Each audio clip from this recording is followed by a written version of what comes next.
Hello, listeners. Does anyone know Rhonda Empson? E-M-P as in Paul. S-O-N. I'm moving my table. I was speaking to her on YouTube. She's a prophet. She has dreams and visions, and so do I. Dreams and visions. She encouraged me to share my dreams. She said it could help a lot of people. I usually don't share my dreams in public, but I was praying because she asked all of her listeners to pray. And ask God to confirm, verify, to witness that what she's saying is what it is, that it's coming from Him, that it's not any type of confusion, a fantasy, man-made, flesh thought of. So I did. And He started showing me the same confirmation dreams that she was having. I got on YouTube on May 5th in the morning. It was in the afternoon. And when I woke up and saw her video about the catching away of the church, what we call the rapture. Yes, that word is not in the Bible. But the mere fact of the action, verb, rapture, it's there. So, you could say I had the same dream. Well, not the exact same dream, but one that confirmed hers. I've had two. One was the Great Tribulation, the day of the Lord. God doesn't call it tribulation per se exactly. He exactly calls the tribulation in the book of Revelations, Daniel chapter 7, 8, and 9, Titus 2,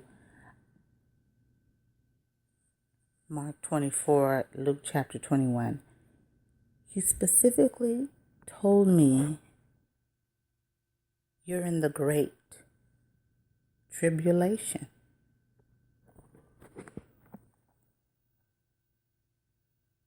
Let me tell you, you don't want to be here. So I'll get to that dream later. The one I had May 5th, which was the same day Rhonda Empson had.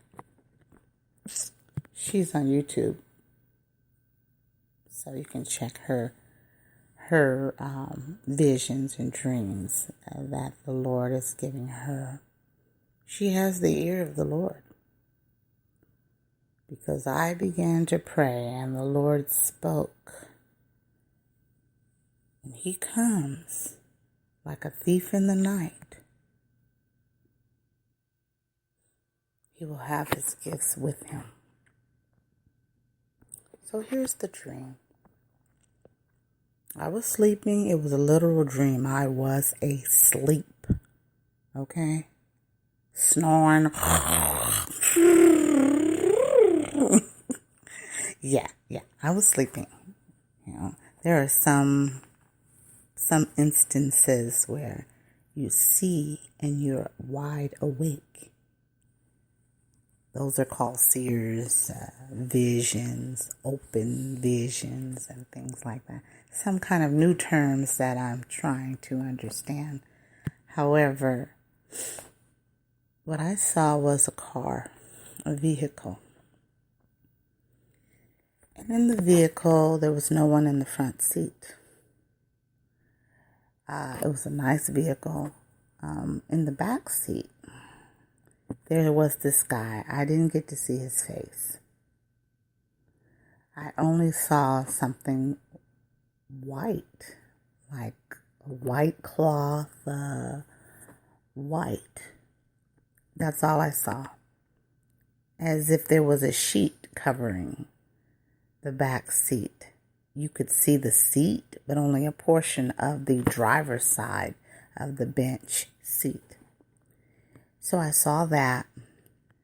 I got in the car and I was speaking with the gentleman. Supposedly we were on a date. A date. That's right. We're going to party, have a good time. You know what I'm saying? But he rejected me.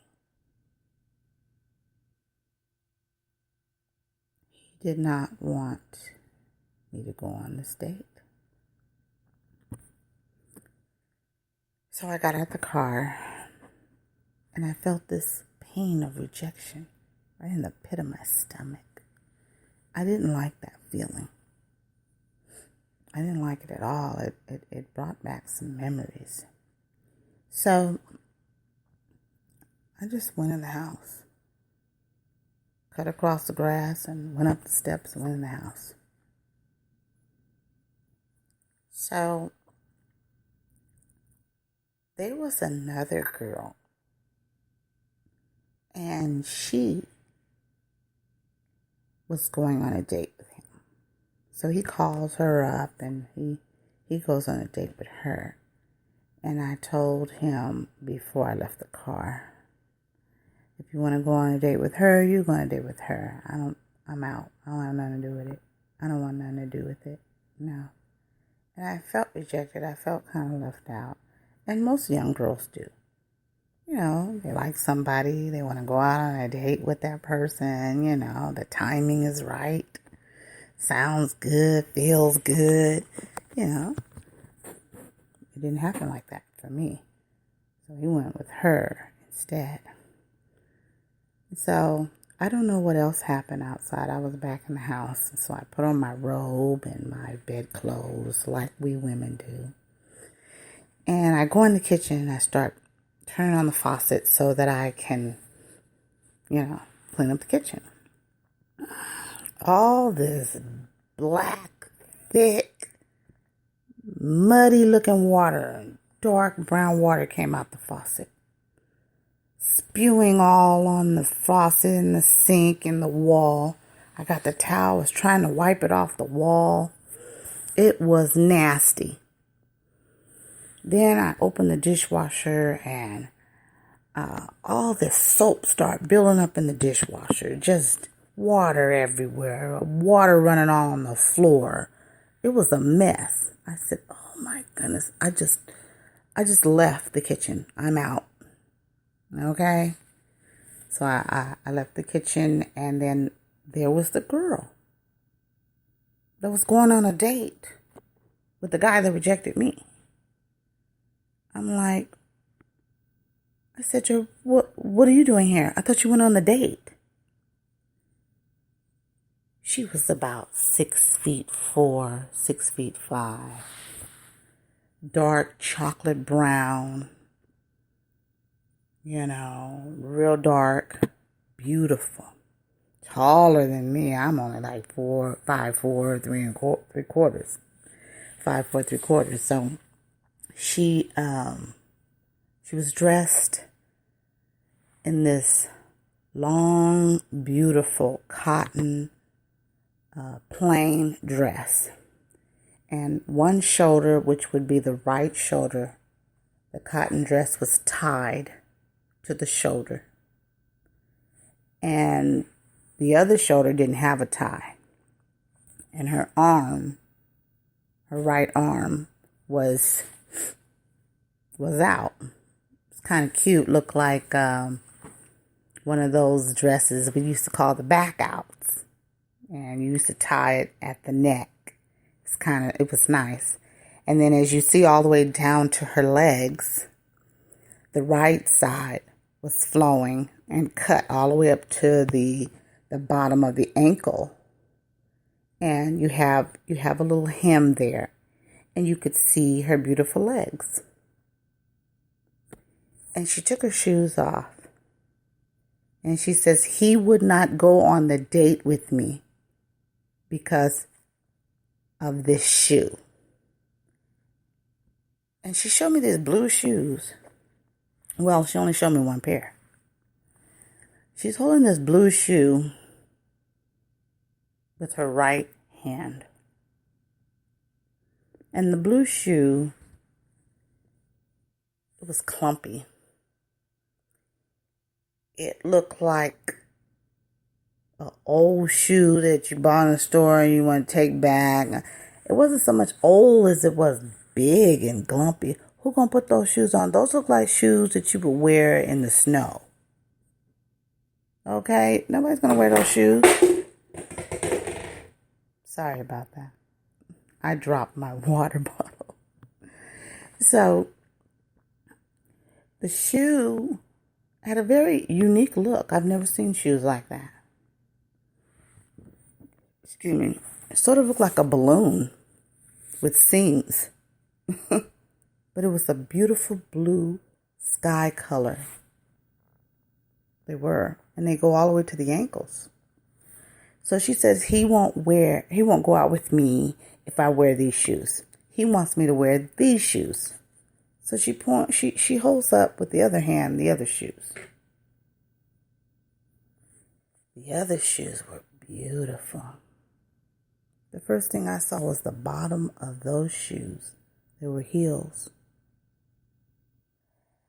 I saw diamonds, white diamonds connected to blue, beautiful diamonds, something that you could just clamp all the way to your feet, like a princess would wear. Beautiful. And the blue part of the diamonds, they look like the color of the sky, the blue sky.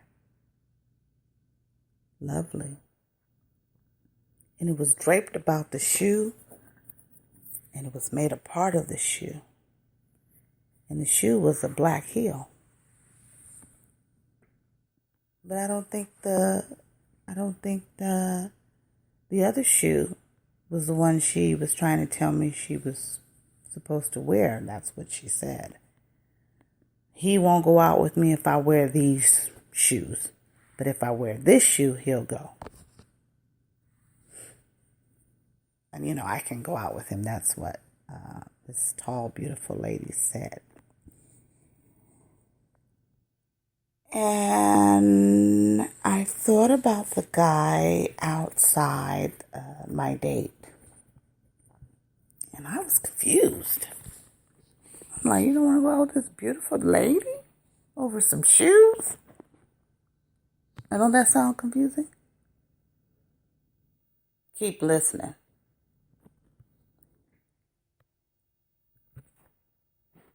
I looked to my right and I heard a voice and I saw a man.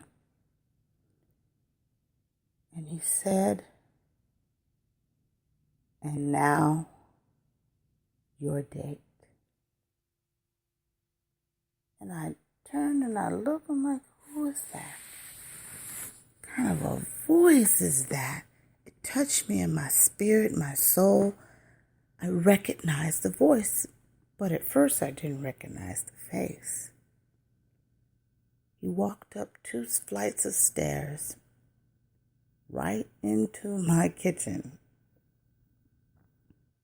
And I saw his hair. Curly, neatly arranged, a soft reddish color, thick like wool, but curly and not a strand out of place. Then I looked at his forehead, his eyes, his smile,